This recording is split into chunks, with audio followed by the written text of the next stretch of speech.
The news anchor grilled the former Prime Minister on his support for calls for a second Brexit referendum.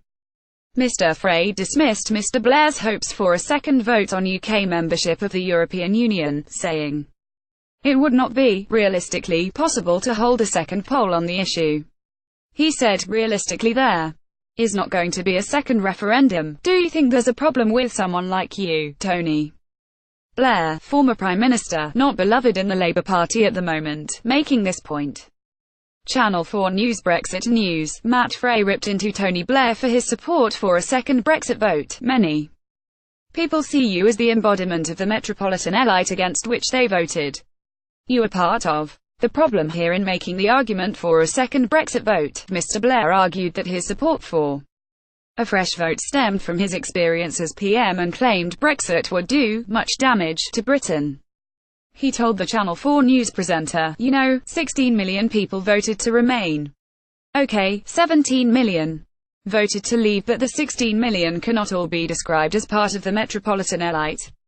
The truth is that there are people from the elite on both sides. This is an issue that is so important that precisely because I've been Prime Minister for 10 years I can see how much damage this is going to do. You are part of the problem here in making this argument. Matt Frei, former PM, also said he does not think the Labour Party will support the final Brexit agreement the Tory will agree on with Brussels. He continued, I would be astonished if the Labour Party voted for a Tory Brexit. You get conflicting signals, but that is the one thing that really would split the Labour Party absolutely.